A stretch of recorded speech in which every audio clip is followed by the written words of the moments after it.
नमस्कार बच्चों, आज हम शुरू कर रहे हैं इंटरमीडिएट का फर्स्ट पोइम है माय मदर एट 66।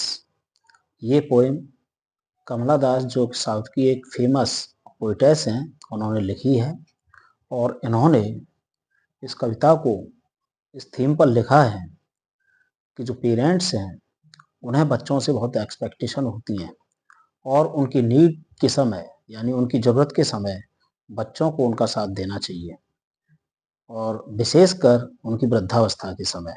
यहाँ उन्होंने इस कविता के माध्यम से ये भी बताया है कि बच्चों का उनके माता-पिता से एक अटूट रिश्ता होता है। तो सबसे पहले हम यहाँ देखते हैं पेरेंट्स।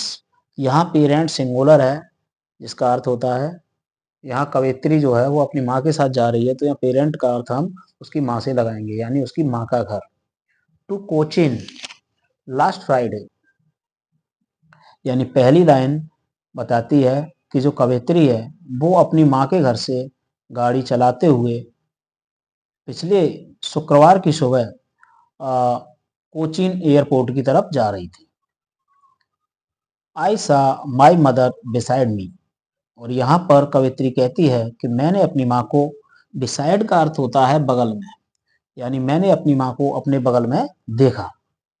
डोज, डोज का मतलब होता है लाइट स्लीप, तो डोज ओपन माउथेड, खुले मुंह से ऊँघते हुए।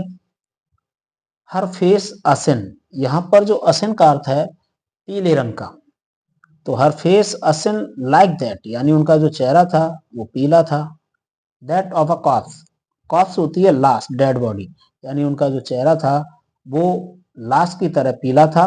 एंड रियलाइज्ड, और यहाँ पर जो कवयित्री हैं उन्हें एहसास होता है विद पेन, दर्द के साथ, that she was as old, कि वो उतनी ही वृद्ध थी, एज शी लुक्ड, जितना वो दिख रही थी, बट सून, लेकिन जल्दी ही, पुट दैट थॉट अवे, जो कवयित्री हैं उन्होंने पुट अवे, पुट अवे का मतलब हटा दिया, दैट थॉट उस विचार को, लेकिन जल्दी ही कवयित्री ने उस दुखद विचार को अपने मन से हटा दिया।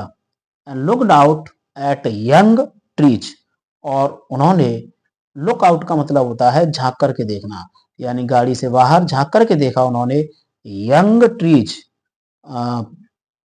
यंग का मतलब है स्मॉल, ट्रीज का मतलब पेड़, यानी छोटे पेड़ों की तरफ, स्प्रिंटिंग, जो कि तेज गति के साथ घूमते हुए उसका पीछा कर रहे थे। The merry children, merry means होता है हैप्पी, यानी खुश, तो जो खुशहाल बच्चे हैं वो स्पाइलिंग आउट, स्पाइल आउट का मतलब होता है कम आउट, यानी वो बच्चे निकल रहे हैं बाहर ऑफ देयर होम्स, अपने घरों से। तो इस तरीके से कविता पूरी होती है। यहाँ पर एक पोएटिक डिवाइस है इस लाइन में, her face as in like that of a cloth, यहाँ सिमिली है। विद पेन, तो इस लाइन में her face as in like that of a cloth, इस जगह पर, इस यहाँ पर एक पोएटिक डिवाइस है जिसका नाम है सिमिली, यूज किया गया है। और दूसरी एक और लाइन है कि she was as old as she looked, यहाँ पर जो कवित्री की जो माँ है और उस, वो जैसी दिख रही है, उन दोनों के बीच में, यानी उसकी उम्र और उसके दिखावे के बीच में, दोनों के बीच में एक कंपैरिजन किया गया है। तो यहाँ पर भी एक सिमिली पोएटिक डिवाइस बनता है।